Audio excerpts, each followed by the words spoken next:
Bible గ్రంథంలో నుంచి కొరింథీయులకు రాసిన మొదటి పత్రిక 1వ అధ్యాయం 2వ వచనం చదువుకుందాం. 1వ అధ్యాయం 2వ వచనం. కొరింథీలో ఉన్న దేవుని సంఘమునకు అనగా క్రీస్తు యేసునందు పరిశుద్ధపరచబడిన వారై పరిశుద్ధులుగా ఉండుటకు పిలువబడిన వారికిని మనకును ప్రభువుగా ఉన్న మన ప్రభు అయిన యేసు క్రీస్తు నామమున ప్రతి స్థలములో ప్రార్థించు వారందరికీ శుభమని చెప్పి రాయినది. అలాగే 6వ అధ్యాయం 11వ వచనం చదువుకుందాం. మీలో కొందరు అట్టివారై ఉంటిరి గాని ప్రభు అయిన యేసు క్రీస్తు నామమునను మన దేవుని ఆత్మయందును మీరు కడగబడి పరిశుద్ధపరచబడిన వారై నీతిమంతులుగా తీర్చబడితిరి. అలాగే ఇదే అధ్యాయం 20వ వచనం చదువుదాం. విలువ పెట్టి కొనబడిన వారు గనుక మీ దేహముతో దేవుని మహిమపరచుడి. మంచిది. మనం చదువుకున్న లేఖనాల్లో నుంచి దేవుడు మనకు దీవెనకరంగా పంచిపెట్టును గాక. ఒక టైటిల్, క్రీస్తులో మన స్థితి.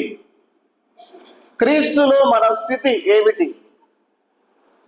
ఇక్కడ మనం చదువుకున్న 3 వచనాల్లో ఒక మాట తరచుగా కనపడుతూ ఉంది. ఒక పదం.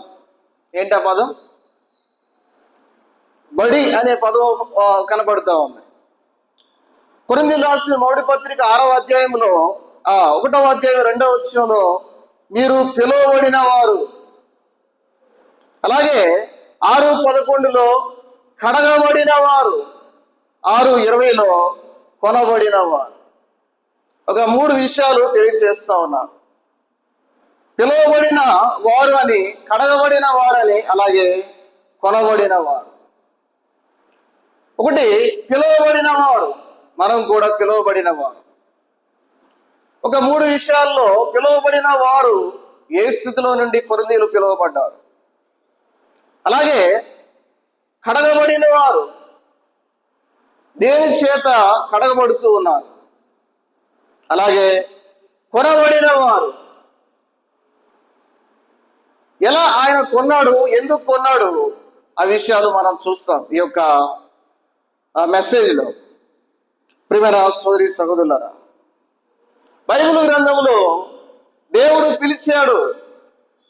మొట్టమొదటి ఆది కాండంలోనే ఆదియందు దేవుడు ఆ మానవుని పిలిచే విధానం మనం చూస్తాం. ఏదైనా తోటలో ఆదాము పాపములో పడిపోయినప్పుడు,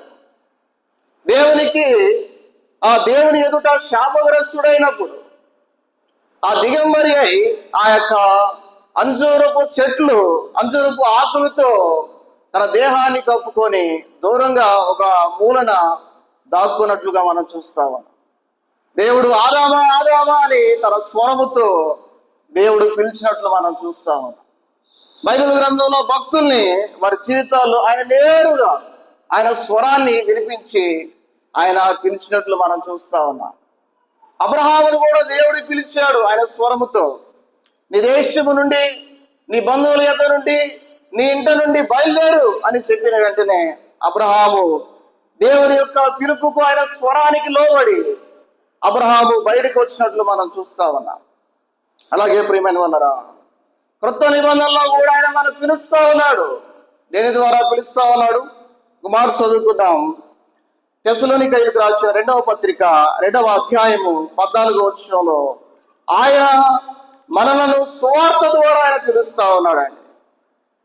2వ అధ్యాయం 14వ వచనంలో మీరు ఇలాగున రక్షింపబడి మన ప్రభువైన యేసు క్రీస్తు యొక్క మహిమను పొందవలనని ఆయన మా సువార్త వలన మిమ్మల్ని పిలిచాను. ఆయన మనల్ని పిలుస్తూ ఉన్నాడు.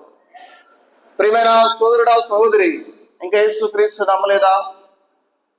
ఇంకా యేసుక్రీస్తు నమ్మకుండా రక్షణ తీర్మానం లేకుండా ఇంకా కాలాన్ని ఎల్లబుచ్చుతా ఉన్నావా? ఆయన పిలుస్తా ఉన్నాడు. మా సువార్త అంటే మన సువార్త మీ సువార్త అని కాదు, కానీ అర్థం మా సువార్త అంటే రక్షణ సువార్త, యేసుక్రీస్తు సువార్త అని అర్థం. సువార్త అనగా అదే కొరింథీయులకు రాసిన మొదటి పత్రికలో 15వ అధ్యాయము 3వ వచనం మనం చదువుకుందాం. 1 నుంచి 3 వచనాల్లో ఆ 3వ వచనం చదువుకుందాం. సాయంకాలం, నాకు ఇవ్వబడిన ఉపదేశమును మొదట మీకు అప్పగించితిని, అదేమనగా లేఖనముల ప్రకారము క్రీస్తు మన పాపముల నిమిత్తం మృతి పొందెను, సమాధి చేయబడెను, లేఖనముల ప్రకారము 3వ దినమున లేపబడెను. ప్రియమైన సోదరి సహోదరులారా, లేఖనముల ప్రకారం యేసుక్రీస్తు వారు ఆయన మరణించాడు, ఆయన సమాధి చేయబడ్డాడు, ఆయన తిరిగి లేచాడు. యేసు ప్రభువు అని నోటితో ఒప్పుకొని ఆయన యొక్క శిలువ మరణ పునరుద్ధానాన్ని హృదయంలో విశ్వాసం ఉంచి, ప్రభువా నేను పాపినని ఒప్పుకుంటే చాలు, అప్పుడు రక్షణ పొందుతామని దేవుని వాక్యం సెలవిస్తా ఉన్నాయి. ఇంతకీ కొరింథీయులు ఎలాంటి పరిస్థితుల్లో ఉండగా ఆయన వారిని పిలిచాడు? మనం ఆలోచన చేస్తే అక్కడే ఒక మాట చదువుకుందాం. కొరింథీయులు రాసిన మొదటి పత్రిక 12వ అధ్యాయం 2వ వచనం చదువుకుందామా? మీరు అన్యజనులై ఉన్నప్పుడు మోగ విగ్రహములను ఆరాధించుటకు ఎటు పడిన అటు నడిపింపబడితిరని మీకు తెలియను. ఇక్కడ కొరింథీయులు పిలువబడ్డారు. ఎలాంటి పరిస్థితుల మధ్య పిలువబడ్డారంట? మోగ విగ్రహాన్ని పూజించేటప్పుడు ఎటు పడితే అటు వారు తిరుగుతూ ఉన్నప్పుడు, అక్కడికి వెళ్తే బాగుంటుంది, ఆ గుడికి వెళ్తే బాగుంటుంది, ఈ గుడికి వెళ్తే బాగుంటుంది, అది కట్టుకుంటే బాగుంటుంది, ఇది కట్టుకుంటే బాగుంటుంది అని అనేక విధాలుగా వారు ఎటు పడితే అటు తిరిగిన వారుగా మనం చూస్తా ఉన్నాం. ఇంకొక మాట చెప్పాలంటే, దేవుడు మానవులు చేస్తే మానవులు దేవుణ్ణి చేస్తా ఉన్నారు. దేవుని యొక్క ప్రతిమా స్వరూపాన్ని వారు చేసుకొని ఎటు పడితే అటు తిరిగిన వారుగా కొరింథీయులు ఉన్నట్లు మనం చూస్తా ఉన్నాం. ప్రియమైన సోదరి సహోదరులారా, కొరింథీయులు అనేక విధాలుగా వారి యొక్క చరిత్ర ఆలోచన చేస్తే వారు మట్టితో, బంగారముతో, అలాగే వెండితో, ఇనుముతో, కర్రతో, ఈ విధంగా అనేకమైన ఈ లోకములో ఉన్న సృష్టిలో ఉన్న వస్తువులు తీసుకొని వారు వారి విగ్రహాలను ఏర్పాటు చేసుకున్నట్లుగా మనం చూస్తా ఉన్నాం. అవి కళ్ళున్నా మాట్లాడేవి కాదు, కళ్ళున్నా చూసేవి కాదు, నోరున్నా మాట్లాడేవి కాదు, చెవులున్నా వినేవి కాదు. అవి ఎంత మాత్రం కూడా ఎక్కడ పెడితే అక్కడే ఉండేవి అన్నమాట. అవి ఎంత మాత్రం కూడా కదలికలేనటువంటివి. అయితే మోగ విగ్రహములను వారు పూజించిన వారుగా మనం చూస్తాం. దేవాది దేవుడు వారిని చేస్తే, మానవాన్ని చేస్తే మానవుడు నీకు నన్ను చేయటం చేత కాదు అన్నట్లుగా ఒక దేవుణ్ణి ఏర్పాటు చేసుకొని మానవుడు సృష్టికర్త అయిన సృష్టిని పూజిస్తున్నట్లుగా మనం చూస్తాం. కొరింథీయులు మాత్రమే కాదండి, ఇక్కడ కూర్చున్న మనం కూడా ఒకప్పుడు అలాంటి వారమే. రెండవదిగా, వారు ఎలాంటి స్థితిలో ఉండగా వారు పిలువబడ్డారు? అక్కడే 6వ అధ్యాయం 9వ వచనం చదువుకుందాం. 6వ అధ్యాయము 9వ వచనంలో, అన్యాయస్తులు దేవుని రాజ్యమునకు వారసులు కానేరని మీకు తెలియదా? మోసపోకుడి. జారులైనను, విగ్రహారాధికులైనను, వ్యభిచారులైనను, ఆడంగి తనము గలవారైనను, పురుష సంయోగులైనను, దొంగలైనను, లోములైనను, త్రాగుబోతులైనను, దోషకులైనను, దోచుకుని వారైనను దేవుని రాజ్యమునకు వారసులు కానేరరు. ప్రియమైన వాళ్ళరా, ఇక్కడ జారులైనను కొరింథీయులు వారు పాపములో జారిపోయారు. ప్రియమైన సోదరి సహోదరులారా, మనము కూడా పాపములో జారిపోయిన వారు. ఇక్కడ మరొక మాట చదువుకుంటే, వారు మూడవదిగా వారు ఎటువంటి పరిస్థితుల నుంచి దేవుడు వారిని పిలిచాడంటే, వారు వ్యభిచారులుగా ఉన్నారు. అక్రమ సంబంధాలతో ఆ కొరింథీ పట్టణం నిండిపోయినటువంటి పట్టణంగా కనబడతా ఉందండి. తర్వాత ఆడంగితనము, అలాగే పురుష సంయోగం మనం చూస్తా ఉన్నాం. పురుషులు వివాహం చేసుకునుట అలాగే స్త్రీలు వివాహం చేసుకునుట. కొరింథీ పట్టణం అనేది ఆయన పిలిచే సమయానికి ఎలా ఉందంటే ఈక్వల్ టు సొదొమ గొమొర్రా లాగా ఉన్నట్లు మనం చూస్తా ఉన్నాం. సొదొమ గొమొర్రా ఏ విధంగా ఉందో ఆ కొరింథీ పట్టణంలో ఉన్న ప్రజలు కూడా అలా ఉన్నట్లు మనం చూస్తా ఉన్నాం. వారు వ్యభిచారులుగా ఉన్నప్పుడు దేవుడు వారిని పిలిచినట్లు మనం చూస్తా ఉన్నాం. అడంగి తనము కలిగిన వాడుగా ఉన్నట్లు మనం చూస్తా ఉన్నాం. ఈ తర్వాత అక్కడ చూస్తే ఎలా ఉన్నారంట? ఆరోదిగా వారు దొంగలు ఎలా ఉన్నారంట? అలాగే వారు దోచుకునేవారు అని మనం చూస్తా ఉన్నామండి. కొరింథీలు దొంగలుగా ఉన్నప్పుడు ఆయన వారిని పిలిచాడు. కొరింథీ పట్టణములో ఆ యొక్క సముద్ర తీరానున్న పట్టణం, వ్యాపారం ఎక్కువగా జరిగే పట్టణం, దొంగతనాలకి నిలయం. వారు దొంగతనాలు చేసేవారు, వారు దోచుకునేవారు, వారు వస్తువులని దోచుకునేవారు, ఇతరుల మానాన్ని దోచుకునేవారు. ప్రియమైన సోదరీ సహోదరులారా, భయంకరమైన స్థితిలో ఉండగా వారిని పిలిచినట్లు మనం చూస్తా ఉన్నాం. తర్వాత వారు ఎలా ఉన్నారంటే వారు లోబులు అని మనం చూస్తా ఉన్నాం. ఎలాంటి పరిస్థితుల్లో అన్నప్పుడు పిలిచాడంటే ఆయన వారు లోబులుగా ఉన్నారు. డబ్బు విషయాల్లో, వస్తువుల విషయాల్లో వారు లోభత్వం కలిగిన వారుగా కనబడుతూ ఉన్నారు. ప్రియమైన సోదరీ సహోదరులారా, ఇక్కడ ఈ లోకంలో మనం చూస్తే డబ్బే పెద్ద జబ్బుగా ఈ లోకంలో మనకు కనబడుతూ ఉంది. ఈ డబ్బు నిమిత్తమై అనేక సంబంధాలు, మానవ నైతిక విలువలు కూడా డబ్బు నిమిత్తమై మానవుడు నైతిక విలువలు కోల్పోతున్న విషయాన్ని కూడా సమాజంలో మనం చూడగలం. అన్నదమ్ముల మధ్య, అక్క చెల్లెళ్ళ మధ్య, భార్య భర్తల మధ్య, అలాగే తల్లిదండ్రులు పిల్లల మధ్య, అలాగే తల్లిదండ్రులు వారి యొక్క ఆ పిల్లలకు అలాగే తల్లిదండ్రులకు మధ్య ఈ సంబంధాలు కోల్పోవడానికి కారణం ప్రధానంగా డబ్బుగా మనం చూస్తా ఉన్నాం. అక్కడ కూడా కొరింథీలు చాలా లోభత్వం కలిగిన వారుగా వారు జీవిస్తా ఉన్నారు. వారికి ఉన్న వాటితో తృప్తి చెందక వారు లోబులై జీవిస్తున్నట్లు మనం చూస్తా ఉన్నాం. ప్రియమైన సోదరీ సహోదరులారా, ఈనాడు చాలా మంది జీవితాల్లో కూడా పైసాయే పరమాత్మ అన్నట్టుగా జీవించేవారు కూడా లేకపోలేదు.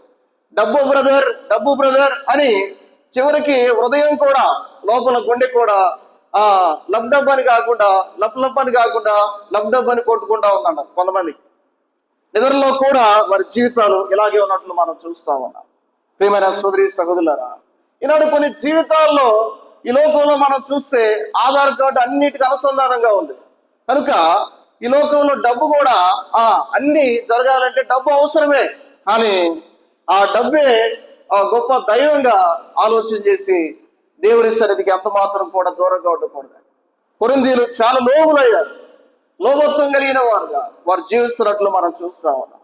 వస్తువుల విషయాల్లో, డబ్బు విషయాల్లో, తిండి విషయాల్లో వారు లోభత్వం చూపించినట్లుగా వారి జీవితాలు మనకు కనబడతాయి. అటువంటి లోబుల్ని దేవుడు పిలిచినట్లుగా మనం చూస్తా ఉన్నాం. ఇంకెలా ఉన్నారంట?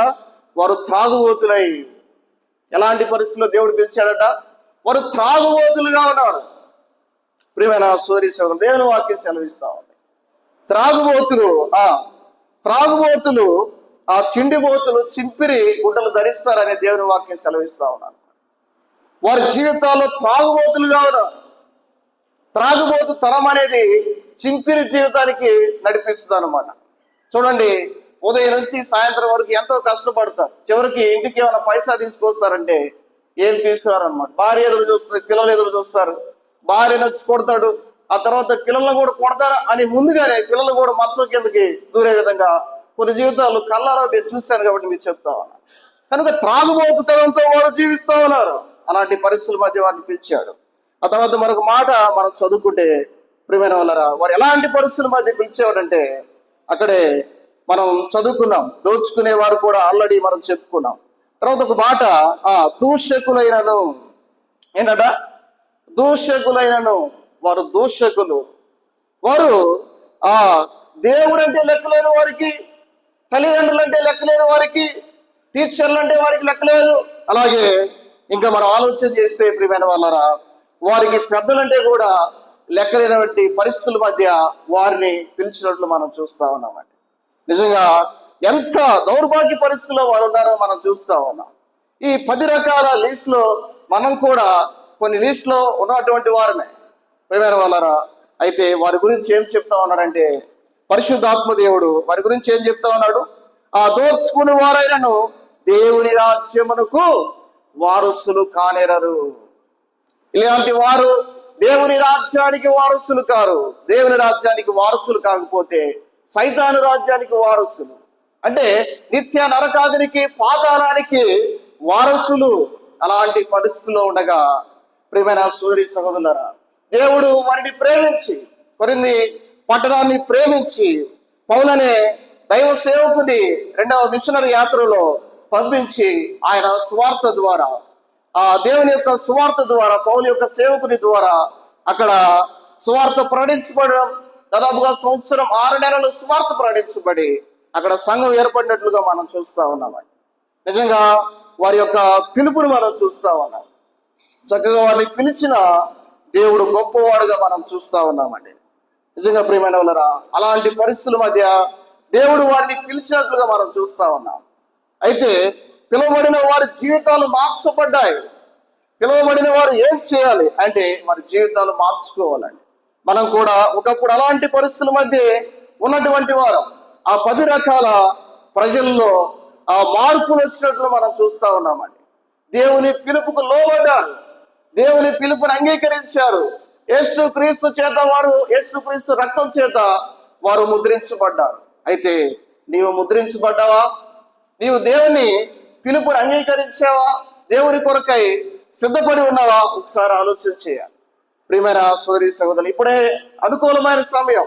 నిజంగా సంవత్సరాలు గడిచిపోతా ఉన్నాయి, నెలలు గడిచిపోతా ఉన్నాయి, దినాలు దొరికిపోతా ఉన్నాయి. కానీ యేసు ప్రభు నమ్ముకున్నావా?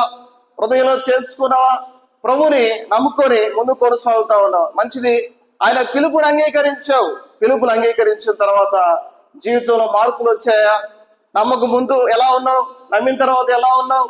ఆ జీవితంలో ఎటువంటి మార్పులు కలిగాయి? మనం ఆలోచన చేస్తామని ఒకసారి ఆలోచన చేద్దామండి. వారు పిలువబడిన తర్వాత, పిలుపుని అంగీకరించిన తర్వాత వారు ఒకప్పుడు ఎలాంటి వాటిని ఆరాధన చేసేవారు? మూగ విగ్రహాలని ఆరాధన చేసేవారు. అయితే పిలిచిన తర్వాత, ఆ పిలుపుని అంగీకరించిన తర్వాత వారు సృష్టికర్త అయిన దేవుణ్ణి వారు ఆరాధన చేస్తా ఉన్నారండి. ఒకప్పుడు వ్యభిచారులు వారు. అయితే వారిలో ఆ మార్పు జీవితం ఏదంటే వారు సంసారులుగా మార్చబడ్డారు. వారు మంచి దైనందిన జీవితం కలిగి ఆ సృష్టికర్త అయిన దేవుని మీద ఆధారపడుతూ వారు చక్కగా ఆ కుటుంబాల్లో వారు చక్కగా జీవించిన వారుగా కొరింథీయులు కనబడుతున్నట్లు మనం చూస్తా ఉన్నామండి. ఒకప్పుడు వారు దొంగలు, ఒకప్పుడు దోచుకునేవారు. ఇప్పుడు వారు ఆ తర్వాత వారి జీవితాలు ఎలా మార్చబడ్డాయంటే వారు చక్కగా ప్రేమించేవారుగా ఉన్నారు. వారు దొంగతనం నిమిత్తం ఎవరినైనా అడ్డు వస్తే చంపడానికి సిద్ధంగా ఉన్నారు. అయితే వారు ప్రేమించేవారుగా ఉన్నారు. రెండవది, వారు పంచిపెట్టేవారుగా మనం పౌలు అనేక సార్లు పౌలు వారి గురించి తెలియచేసినట్లు మనం చూస్తాం. వారు ధారాళముగా ఆ పంచిపెట్టేవారుగా కనపడుతూ జీవితాల్లో మార్పులు కలిగాయి. ఆ తర్వాత వారు త్రాగుబోతులుగా ఉన్నారు. అయితే వారు దేవుని కొరకై సాక్షులుగా జీవించిన వారుగా చూస్తా ఉన్నాం. నిజంగా అలాంటి పరిస్థితుల్లో ఒకవేళ ఉన్నారా? అయితే మన జీవితాన్ని మార్చుకోవాలి, అతిక్రమాలను విడిచిపెట్టాలి, ఒప్పుకొని విడిచిపెట్టాలి. అంతేకాని వాటిని మళ్ళా మనం అప్ చేసుకున్నాం అనుకో మన జీవితం చాలా కంపు కొడుతుంది అన్నమాట, దుర్వాసన కొడుతుంది. కనుక మన జీవితాలు ఎంత మాత్రం కూడా మనము పిలువబడిన వారు మంచి డిగ్నిటీని మెయింటైన్ చేయాలి. మంచి వస్త్రాలు ధరించడం మంచిదే, మంచి నివాసం మంచిదే, మంచి తిండి మంచిదే. అలాగే ప్రియమైన సోదరి సహోదరులారా, మంచి ఆత్మీయ జీవితం కూడా మన జీవితంలో కలిగి ఉండాలి. మంచి డిగ్నిటీని మెయింటైన్ చేసేవారుగా ఉండాలి. మనం చూసి మనం పిలువబడిన స్థితిని చూసినప్పుడు, మన మార్పు చూసినప్పుడు అనేకులు మనం చూసి ఆ పిలుపును ఇతరులు కూడా అంగీకరించే విధంగా మన జీవితాలు కలిగి ఉండాలని. రెండవదిగా మనం చూద్దాం, ముందుకు వెళ్దాం. దయచేసి సమయం లేదు కాబట్టి ముందుకు వెళ్దాం. రెండవది అక్కడే 6వ అధ్యాయం 11వ వచనం చదువుకుందాం. మీరు కొందరు అట్టివారే ఉంటివి గాని ప్రభు అయిన యేసు క్రీస్తు నామమునను మన దేవుని ఆత్మ యందును మీరు కడగబడి. ప్రియమైన సోదరి సహోదరులారా, ఇక్కడ కడగబడి వారు కడగబడ్డారండి. దేని చేత కడగబడ్డారు? మనమైతే ఈ లోకంలో ఉన్న ఒకరిని ఒకరు కడగటం, తేడా వస్తే ఒకరినొకరు కడుగుతాం. ఆ కడగటం కాదన్నమాట ఇది. ప్రియమైన సోదరి సోదరులారా, ఏదైనా తేడా వచ్చిందనుకో, కానీ మాట మాట్లాడారనుకో, లేకపోతే మన గురించి ఏదైనా అన్యాయంగా అక్రమంగా చెప్తా ఉన్నారనుకో, మనం ఏం చేస్తాం? ఖచ్చితంగా కడిగి పడేస్తాం అనమాట. దాంట్లో మూలాలు ఉండవు అనమాట. అలాంటి కడగడం కాదు, కానీ ఇక్కడ ఎలా ఆయన కడుగుతున్నాడో మనం చూస్తా ఉన్నాం. ఏంటంట అక్కడే మనం చదువుకుంటే, మన దేవుని ఆత్మ యందును మీరు కడగబడి, దేని చేత కడగబడతా ఉన్నామంట? దేవుని ఆత్మ చేత మనం కడగబడతా ఉన్నామంట. నిజంగా పరిశుద్ధాత్మ దేవుడు ఆయన మనల్ని ఒప్పిస్తూ ఉండగా మనం అంగీకరించాం. క్రీస్తు చేత మనం రక్షింపబడ్డాం. అదే పరిశుద్ధాత్మ దేవుడు మనల్ని దినదినము ఆయన సర్వసత్యంలోకి నడిపిస్తా ఉన్నాడండి. ఆయన మీలో ఉండును, మీతో ఉండును. ఆయన మనలో ఉన్నాడు. పరిశుద్ధాత్మ దేవుడు మనలో ఉన్నాడు, మనతో ఉన్నాడు. చేప ఎక్కడ ఉంటుంది? నీళ్ళలో ఉంటుంది. చేప కడుపులు ఏముంటాయి? చేపలు నీళ్ళు ఉంటాయి. ఇది ఎంత సత్యమో అలాగే పరిశుద్ధాత్మ దేవుడు మనలో ఉండడం, అలాగే మనతో ఉండడం అంత సత్యం అని. కనుక ఆయన మనల్ని సర్వసత్యంలోకి నడిపిస్తా ఉన్నాడు. సత్యవాక్యమును గురించిన అనుభవ జ్ఞానం మనకు నేర్పిస్తా ఉన్నాడు. ఏది చేయాలో, ఏది చేయకూడదో, ఎలా ప్రవర్తించాలో, ఎలా ప్రవర్తించకూడదో, అది ఆయన వాక్యము ద్వారా, ఆ వాక్యము చదువుకోవడం ద్వారా, అలాగే మనలో దేవుడు ఉంచిన మనసాక్షి ద్వారా ఆయన మనల్ని నడిపిస్తా ఉన్నాడండి. నిజంగా ఆయన మనల్ని నడిపిస్తా ఉన్నాడు, అలాగే మనల్ని శుద్ధి చేస్తా ఉన్నాడు, మనల్ని బలపరుస్తా ఉన్నాడు, మనల్ని కడుగుతా ఉన్నాడు. రెండవదిగా మనం చూస్తే యోహాను రాసిన మొదటి పత్రిక 1వ అధ్యాయం 7వ వచనం చదువుతారా తీసిన వారు? 1వ అధ్యాయము 7వ వచనం, యోహాను రాసిన మొదటి పత్రిక.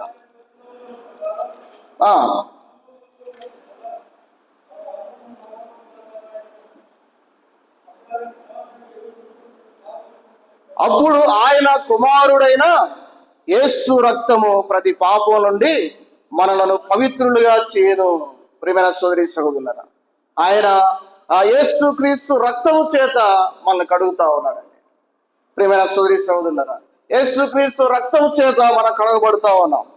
మూడవదిగా అక్కడే మనం చూస్తే ఎఫెసీయులకు రాసిన పత్రిక 5వ అధ్యాయం 27వ వచనం సహాయకరంగా చదువుకుందాం. ఎఫెసీయులకు రాసిన పత్రిక 5వ అధ్యాయం 27వ వచనం చదువుతారా?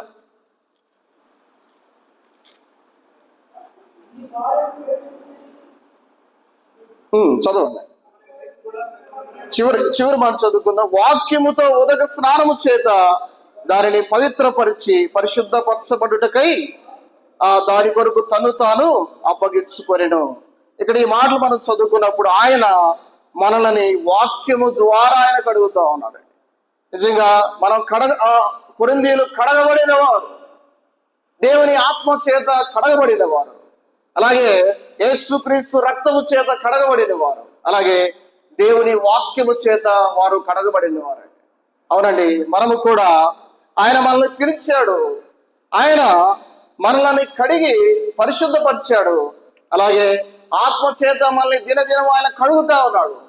యేసుక్రీస్తు రక్తము చేత మన ప్రతి పాపములను ఆయన కడుగుతా ఉన్నాడు.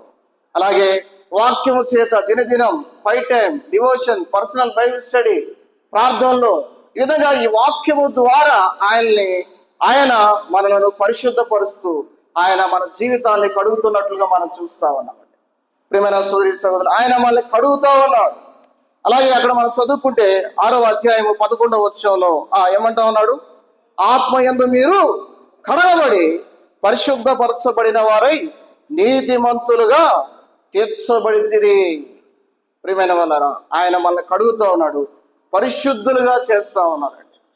ఆయన మనల్ని పరిశుద్ధులుగా తీర్చిదిద్దాడు.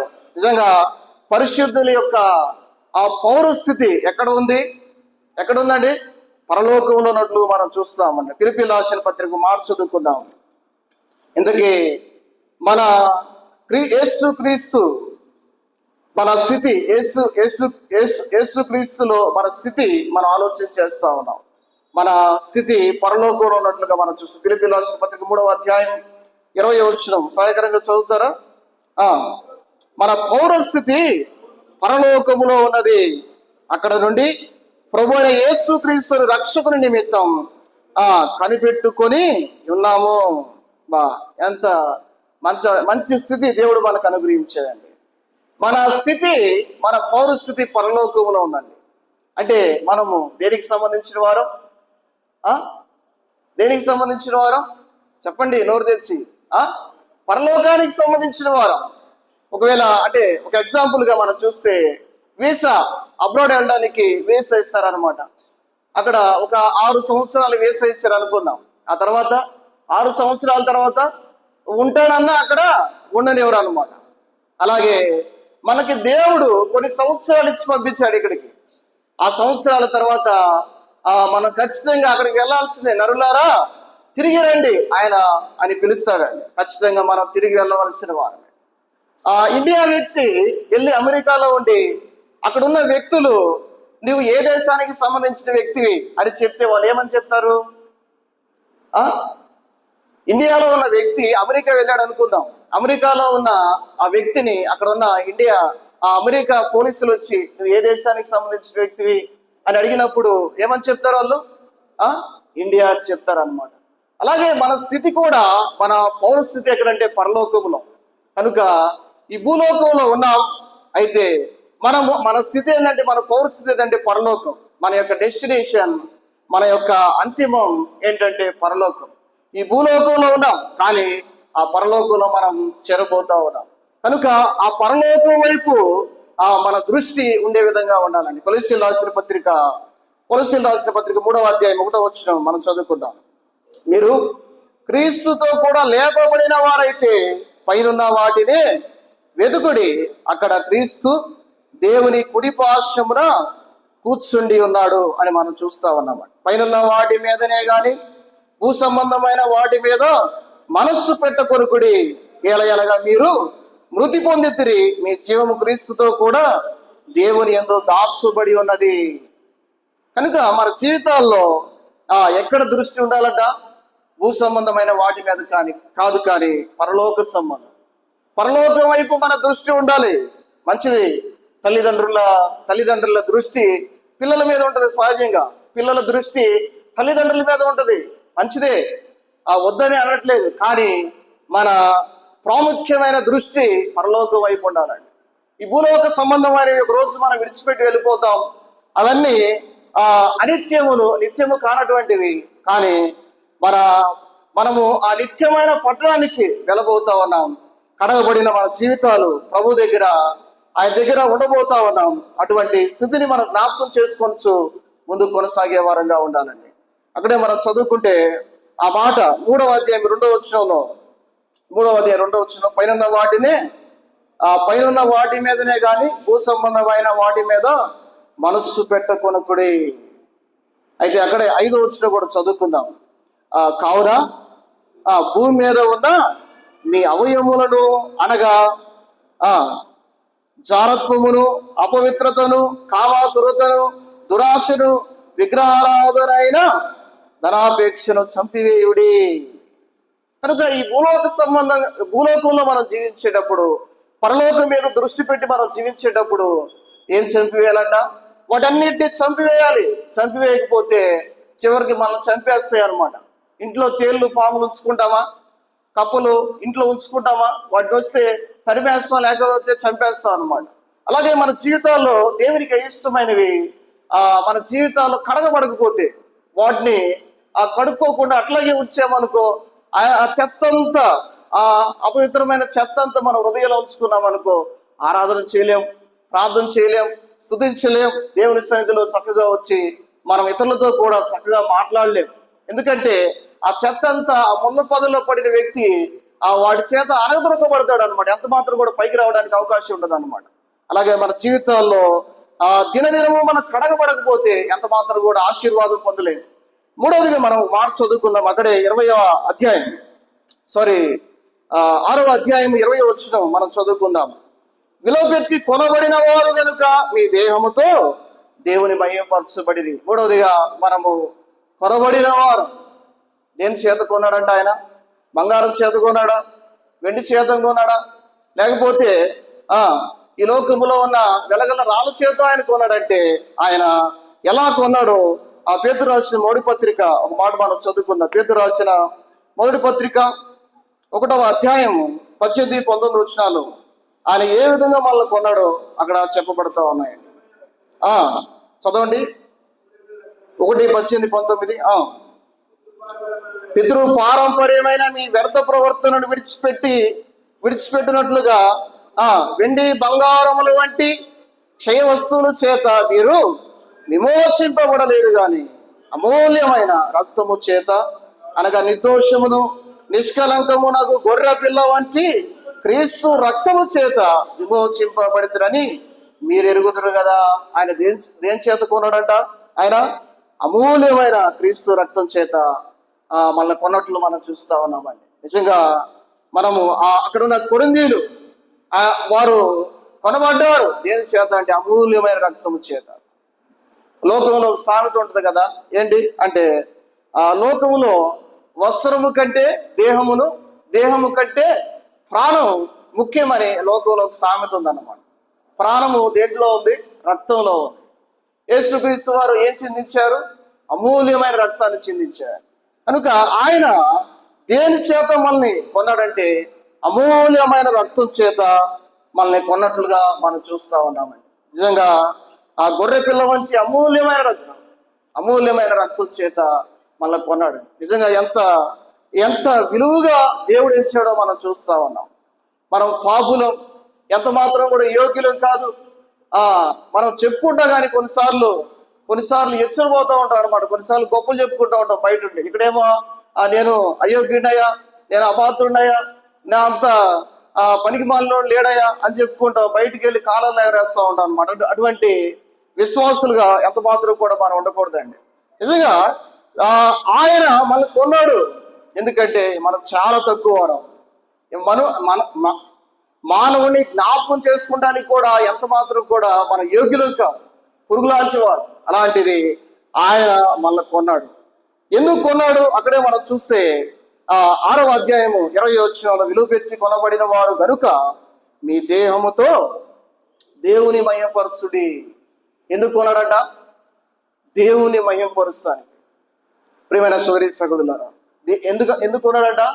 దేవుని మహిమపరచడానికి. నిజంగా అమూల్యమైన రక్తం చేత మనల్ని ఎందుకంటే ఆయనే మహిమపరచడానికి. మనం కొన్ని వస్తువులు కొంటా ఉంటాం, మనకి ఇంటికి అవసరమైనవి. ఎందుకు కొంటాం? మనకు ఉపయోగపడటానికి. అలాగే నన్ను ఆయన అమూల్యమైన రక్తం చేత కొన్నాడు. అయితే మన జీవితాలు దేవుని మహిమపరుస్తా ఉన్నాయా? దేవుని గణపరుస్తా ఉన్నాయా? ఒకసారి మనం ఆలోచన చేయాలండి.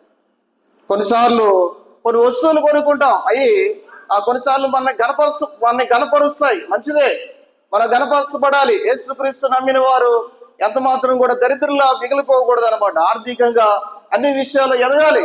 చక్కగా దేవుణ్ణి మనం గణపరచబడుట చూసి మన చుట్టుపక్కల ఉన్నవారు మనం ఆత్మీయంగా ఎదుగుతున్నప్పుడు వారు చూసి ఇతరులు మనం గణపరచబడుతున్న విధానాన్ని చూసి ఇతరులు దేవుణ్ణి మహిమపరిచే విధంగా ఉండాలండి.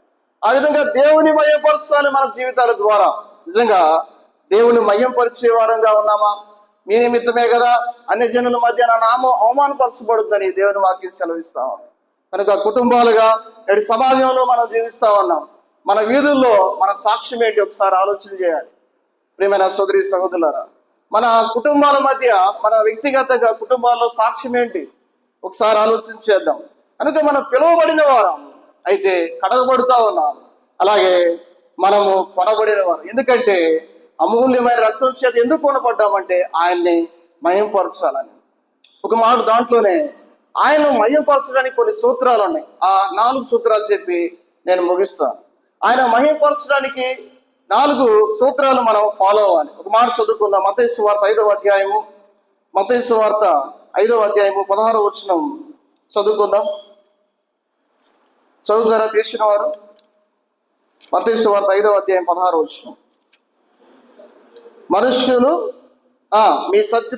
మీ సత్క్రియలను చూచి పరలోకమందున్న మీ తండ్రిని మహిమపరచునట్లు వారి ఎదుట మీ వెలుగు ప్రకాశింపనీయుడి.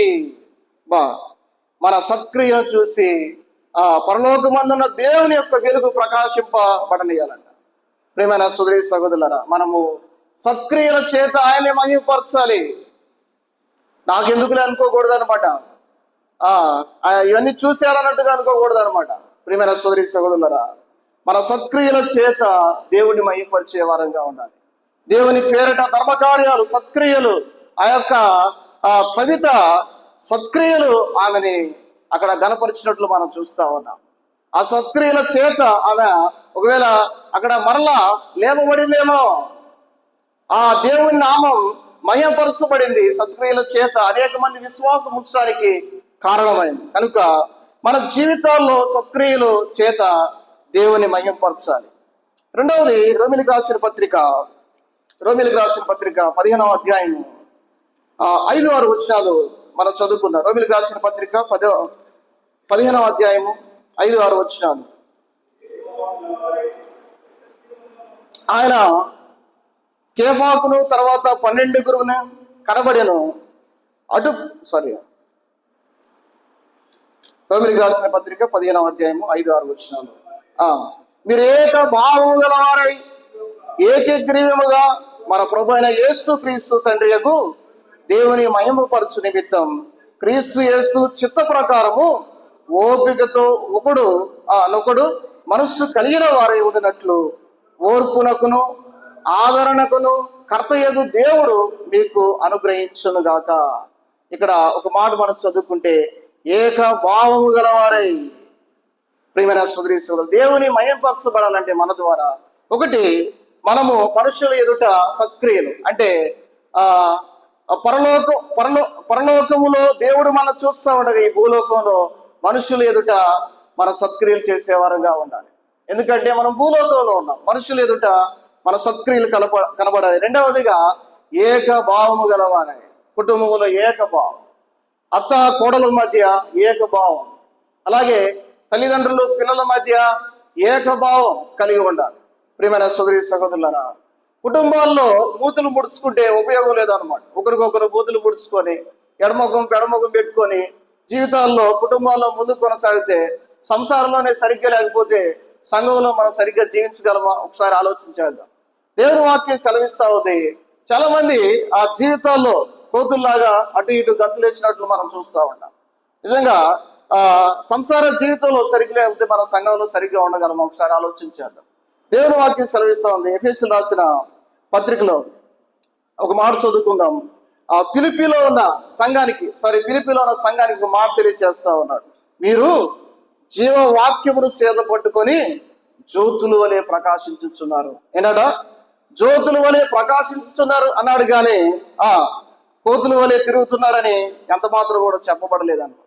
కనుక దేవుణ్ణి నమ్ముకొని కొన్నిసార్లు దేవుడు లేనట్లుగా జీవిస్తాం అన్నమాట. ఇక్కడేమో పరలోకమే ఊడిపడినట్లుగా కొన్నిసార్లు సంఘంలో కనపడుతూ ఉంటుంది, కానీ ఇంటికి వెళ్తే చూడాలన్నమాట. ప్రియమైన సోదరి సహోదరులారా, యేసు ప్రభు మనం పిలిచేది ఎందుకంటే ఆయన మహిమపరచడానికి. ఒకటి, అక్కడ మనం చూస్తే మనుషులు ఎదుట మన సత్క్రియలు. రెండవది, ఐక్యత కలిగి మనం జీవించాలి. మూడవదిగా అదే కొరింథీయులకు రాసిన 2వ పత్రికలో మాట చదువుకుందాం. 9వ అధ్యాయం 12-13 వచనాలు సహాయకరంగా చదువుకుందామా? ఏలయనగా ఈ సేవను గూర్చిన పరిచర్య పరిశుద్ధుల అక్కరలకు సహాయము కలుగు చేయటం మాత్రమే కాకుండా అనేకులు దేవునికి చెల్లించు కృతజ్ఞతాస్తుతులు మూలముగా విస్తరించుచున్నది. అక్కరలో ఉన్న వారికి సహాయం చేయాలి, అట్లా దేవుని నామం మహిమపరచబడుతుందని. కనుక సంఘములో పేదలు ఉంటారు, రోగులు ఉంటారు, విధవరాండ్రు ఉంటారు, అలాగే దేవుని మీద ఆదుకొని సేవ చేసే సేవకులు ఉన్నారు. కనుక అలాంటి వారికి అక్కరలో సహాయపడే విధంగా మన జీవితాలు ఉన్నాయి. అట్లా దేవుని నామాన్ని మనం మహిమపరచగలం. మూడవది, 4వది ఒక మాట చదువుకొని మనం ముగించుకుందాం. పేతురు రాసిన మొదటి పత్రిక 4వ అధ్యాయము 11వ వచనం. 4వ అధ్యాయం 11వ వచనం తీస్తారా? 4వ అధ్యాయం 11వ వచనంలో పేతురు రాసిన మొదటి పత్రిక, ఒకడు బోధించిన ఎడల దేవోక్తులను బోధించినట్లు బోధింపవలెను. ఒకడు ఉపచారం చేసిన ఎడల దేవుడు అనుగ్రహించు సామర్థ్యమునంది చేయవలెను. చాలు, దేవుడు అనుగ్రహించిన సామర్థ్యం ఉంది చేయవలెను. దేవుడు ఏదైతే మనకు సామర్థ్యాన్ని అనుగ్రహించాడో ఆ సామర్థ్యం ప్రకారం మనం నడుచుకోవాలి. పాటలు పాడే సామర్థ్యం అనుగ్రహించాడా, చక్కగా పాటలు పాడాలి. అలాగే పని చేసే సామర్థ్యాన్ని అనుగ్రహించాడా, చక్కటి పరిచర్య చేసేవారుగా ఉండాలి. అలాగే మ్యూజిషియన్ గా ఏదైతే ప్లే చేసేవి సామర్థ్యాన్ని గురించాడా అవి చక్కగా వాటిని ఉపయోగించుకోవాలి. సంఘంలో ఎటువంటి కృపావరాలు దేవుడు మనకు అనుగ్రహించాడో ప్రతి ఒక్కరికి దేవుడు కృపావరాలు అనుగ్రహించాడు. ఆ సామర్థ్యాన్ని ఎరిగి ఆ సామర్థ్యం ప్రకారం మనం జీవిస్తే ఆ చక్కగా వాటిని ఇంప్లిమెంట్ చేసే సంఘములో దేవుని నామం మహిమపరచబడుతుంది అన్నమాట.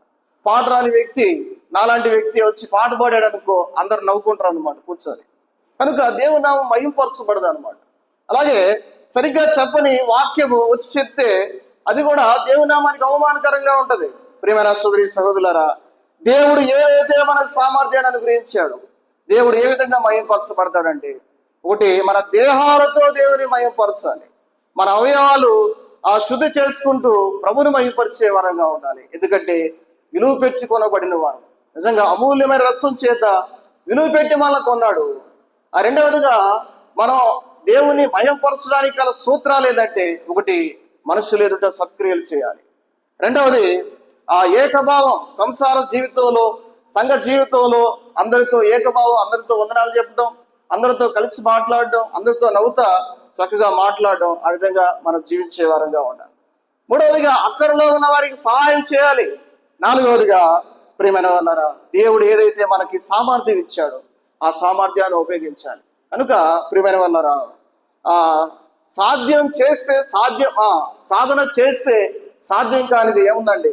దేవుడు ఇచ్చిన సామర్థ్యాన్ని ప్రాక్టీస్ చేయాలి. ప్రాక్టీస్ చేయకుండా ఆ పాటలు ఇంటికాడ ప్రిపేర్ అవ్వకుండా, వాక్యాన్ని ప్రిపేర్ అవ్వకుండా, స్థుతులు ప్రిపేర్ అవ్వకుండా, ఆరాధన తలంపులు ప్రిపేర్ అవ్వకుండా ఇక్కడికి వచ్చి బల మీద ఉపయోగిస్తే ఈ దేవుని నామానికి అవమానం. అలాగే ఈ యొక్క వేదికకు ఖచ్చితంగా ఆ వేదిక స్థానం పోతుంది అన్నమాట.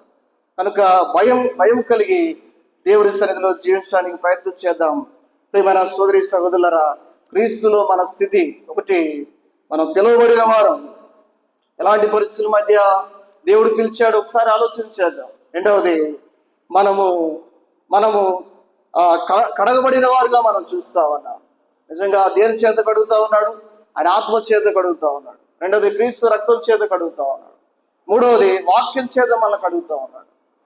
మూడవదిగా మనం కొనబడిన వారు, అమూల్యమైన రక్తం చేత కొనబడ్డాం. కనుక ఒకసారి మనం ఆలోచించేసి ప్రభు కొరకై చక్కగా జీవించడానికి పరిశుద్ధాత్మ దేవుడు సహాయం చేయండి.